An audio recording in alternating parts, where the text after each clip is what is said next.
is How I Beat Anxiety and Panic Attacks Naturally Part 2. This video will be a little bit longer today, so grab your snacks if needed. Grab your snacks, okay? Grab your snacks. This is gonna be a good one. I'm just gonna be reading off some notes that I wrote on my phone, so excuse my hands if you see me doing this motion. I'm just scrolling, okay? Because I want to make sure that you guys get all the important excuse me, all the important information, okay? So, let's continue. In this video, I will be discussing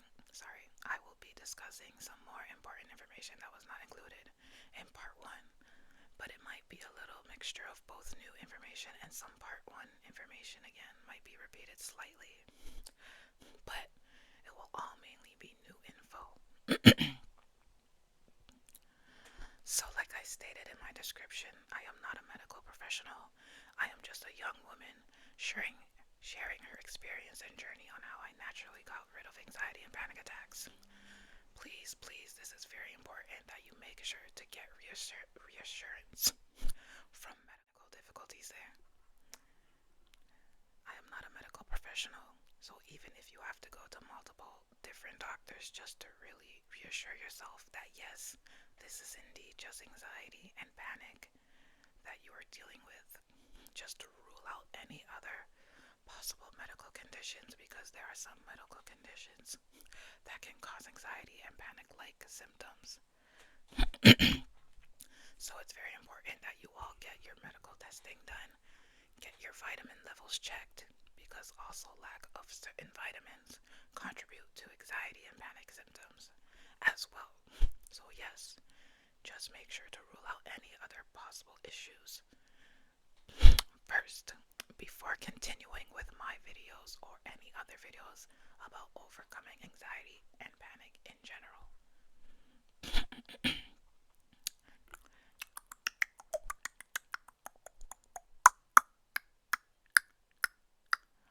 Excuse me.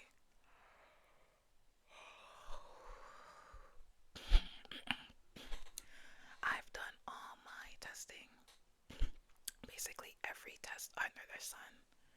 I've done multiple blood tests, multiple EKGs, multiple CT scans, and so on, plus multiple trips to the ER. I'm talking possibly over 10 trips, and that's with ambulance being called. So believe me when I say I totally understand what you all are going through. Well, maybe I should say what some of you are going through. Though, because not everyone will have such intense, serious symptoms. Some other people may experience way less intense symptoms. That doesn't make you feel like you need medical attention. So yes, this is how I know that indeed my symptoms are definitely from stress. Because I also was very stressed around the time everything started. So it kind of makes sense as to how my whole journey started with anxiety and panic. Then again, I've been very stressed out for a while. So it was basically just all building up in my body. So also, like I stated in my description previously, is that remember a very important tip, which is that anxiety does the opposite of what you want it to do. If you want and beg for the symptoms to stop or please go away, believe me, the symptoms will only get worse and stay longer. But if you tell the symptoms to keep going, don't stop, get worse, the symptoms will start getting better, start getting less, and eventually just stop altogether. I promise you, once you get the hang of practicing this, because it definitely takes a lot of practice, it's gonna feel near impossible to do for sure when you first start out. But eventually, you'll get so fed up with the feeling, so fed up with feeling those symptoms that you will basically scream out in anger, like, you know what? Do whatever you want. Okay, anxiety, I'm tired, I'm fed up, I'm done letting you ruin my life. I'm done letting you take control over my life.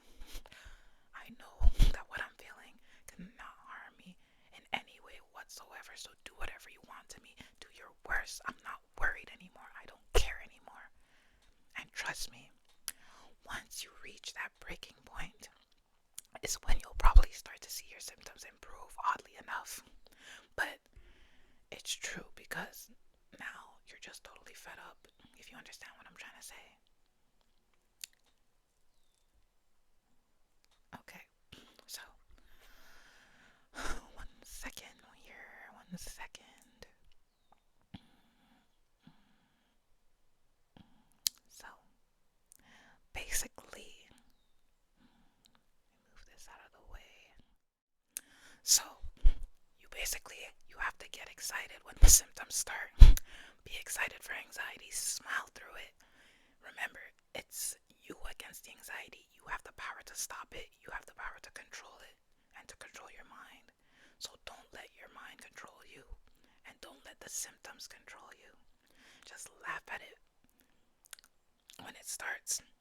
Challenge it. Challenge the symptoms. Like, oh yeah, you can't do nothing to me. You can't get me down no matter what.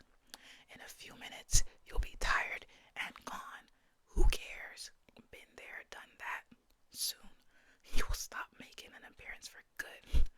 This is part of the healing journey, so keep it coming. I'm almost there. I'm getting better. Talk to your anxiety.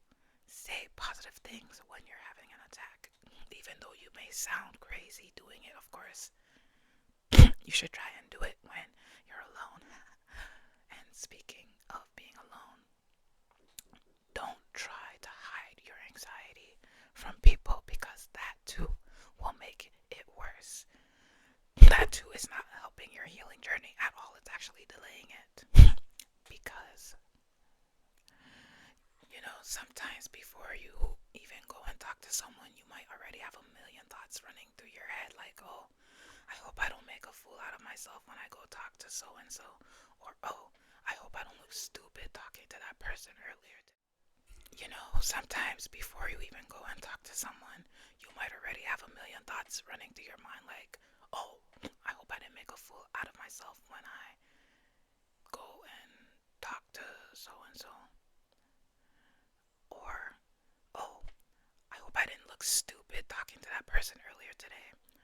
That kind of self-questioning is what's keeping you stuck in the loop as well. You have to just go for it, and even if symptoms do arise in front of someone or people, just ride it out as best as you can. You can even explain that you suffer from anxiety attacks sometimes. It's really nothing to be ashamed of. And honestly, it will make you feel way better because then that person or those people will understand you more. And the fear of you looking stupid won't be too much of a worry for you anymore because now you know that they know what the real issue is. And hopefully there will be more understanding. And at the end of the day, who cares what people think? Everyone is weird in their own way, so if someone thinks you're weird for having anxiety, so be it.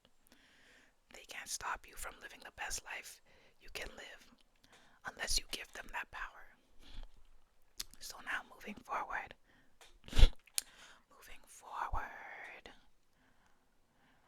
In my previous video as well, I stated that diet and physical activity definitely play a role in managing and controlling your symptoms, which is very true. But what if I told you at the same time it really doesn't make a difference in your symptoms? Now, you may be confused at this point, and that's very understandable. Let me explain. Now, while eating healthy and working out in general is a basic necessity for all human beings to live a very healthy life, regardless, correct?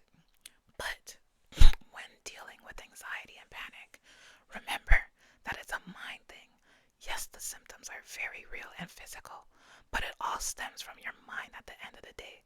So with that being said, while you should be eating healthy in general and being physically active, when you're having an anxiety or panic attack or going through it in general, does not mean you have to just completely throw away your previous eating habits, meaning that like I said in my other video, that when the symptoms arise, just act how you would act in a normal day to day. Just continue to be yourself and basically kind of pretend that the anxiety and panic attacks symptoms are not there, or at least they are not bothersome to you. Don't do any avoiding of the symptoms. Don't ignore the symptoms. Don't run from the symptoms. Don't focus on the symptoms. So, for example, now, let's say you're in the middle of a panic attack, and now the first thing that comes to your mind is, oh no, well, I need to go and grab a bunch of strawberries and apples and eat very healthy right now, since I am in the middle of a panic attack to calm down. This is actually not the correct approach, believe it or not. When you're in the midst of a panic attack, you don't have to honestly do anything about it in that moment. All you need to do is just feel the symptoms and accept it and just continue on with whatever it was that you were doing before the symptoms started and just soak it all in. Because when you run and do something about the symptoms while you're in the middle of an attack, guess what you're really doing? You're signaling to your brain that what you are feeling right now is not normal and that something needs to be done about it to stop it. You're signaling to your brain that you are in danger. And like I said, you have to trick your mind out of that. You have to trick your mind out of thinking that you're in danger when the symptoms arise. And the only way to do that is to soak in all the symptoms and just go about your day. Do not do any avoidance behavior because of the symptoms.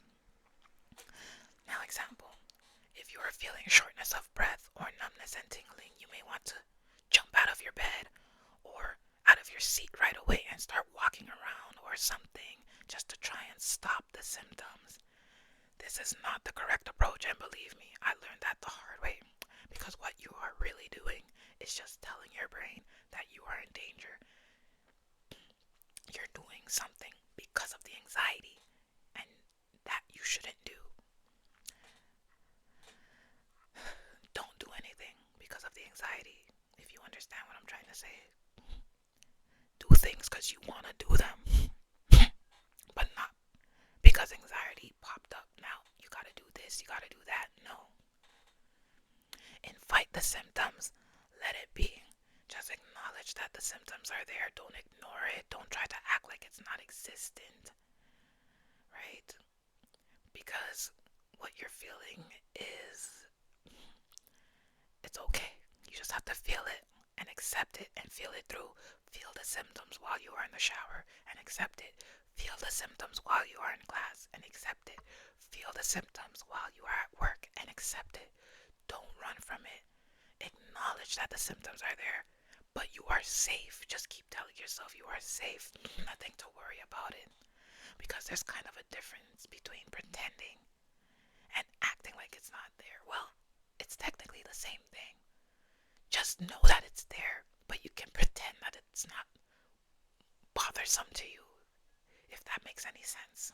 Because I said earlier, don't try to pretend like it's not there, right? But acknowledge that it's there, accept that it's there, and then you can pretend like it's not existent, like it's not disturbing your life, like it's not disturbing what you are currently doing, if that makes any sense.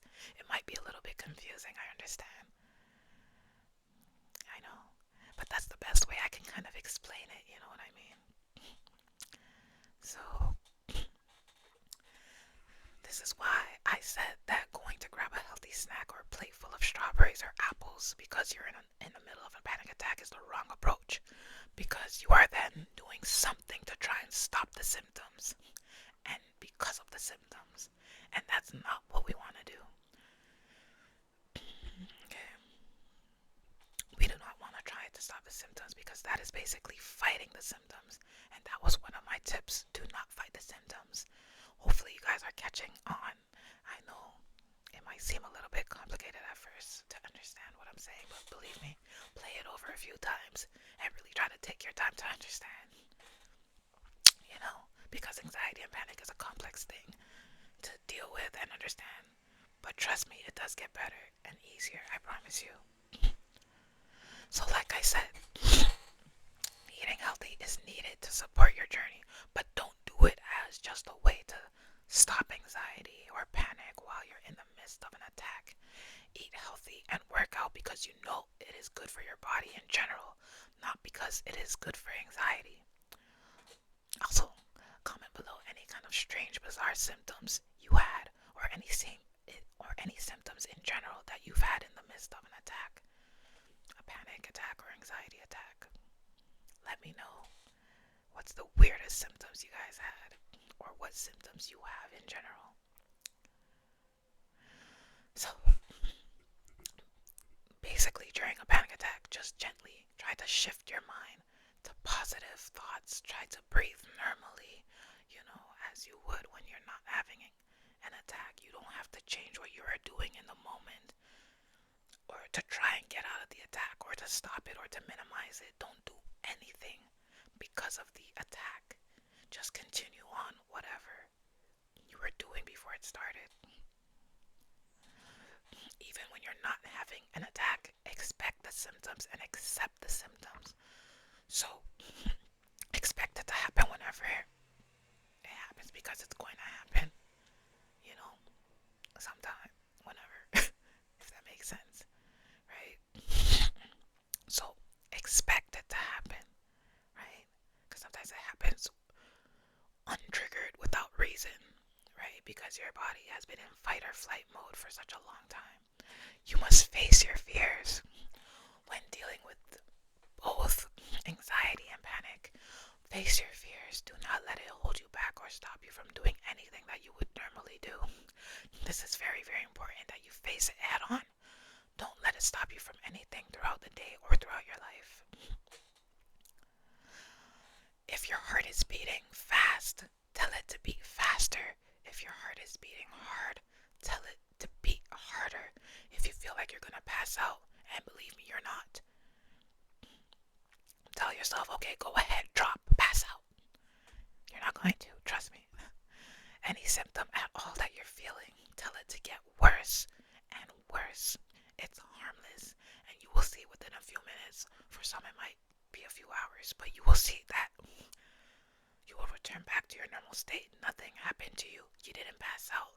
Your heart didn't explode, as you may have feared that it would because of how hard it's beating. Believe me, your heart is a very powerful muscle, and once you really start to understand the human body, you will realize that there is no need to be so worked up over the harmless, intense feelings. As harmful as they may seem in the moment, they are not. Write it out. Write all your symptoms. Test yourself. Not write. Write it out, is what I'm trying to say. Well, you can write your symptoms down too. Journaling actually helps a lot with anxiety as well, right? So journaling, yeah. Write down how you're feeling for the day, your symptoms for the day, keep a journal. But what I'm trying to say here is write out all the symptoms, test yourself, see if it actually does anything to you, which it's not going to. But just have that mind state, like, okay, you know what? Right now I'm having a panic attack. Let me see how bad it's going to get. Let me see what it's going to do. Let me write it out. And let me just really see, have small talk with yourself like that. Sometimes it helps. You don't need to think too deep into it. Say it out loud and watch and see that nothing is going to happen. Ask yourself while you're having an attack, can I still stand up? Can I still walk around? Can I still talk? Can I still move my arms and legs? Can I still think? And once you realize that you can still do all those things while you're having an attack, then that's just one more confirmation that there is absolutely nothing wrong with you. Because believe me, if you are having an emergency, you would know. Okay? Always keep that in mind, that you will definitely know, and you definitely most likely won't be able to do most of the things that I just questioned. Well, I think that sums it up for this part 2. I hope I was able to help someone with these videos. I really highly suggest that you practice everything that I have mentioned, and without a doubt, you should start seeing the changes slowly or even very quickly. And remember, anxiety is a normal human function. I guess I would call it. It's normal to feel anxiety, so it's not a life sentence, if you know what I mean, or what I'm trying to say. It's not something that you have to look at it as if it's ruined your life or it's part of being, it's part of being a human. It's just that more people are more sensitized to it than others. So just look at it that way, that your body is just highly sensitized at the moment. And we need to desensitize your nervous system. And how do you do that? By practicing what was mentioned in this video and in my previous part 1 video. So remember, eat healthy, get exercise regardless of whether you're going through anxiety or not. Yes, it will help at the same time because you're fueling your body with nutritional needs. But don't just do it because of the anxiety symptoms. Do it because you want to become a more healthier, better version of yourself, and because it is important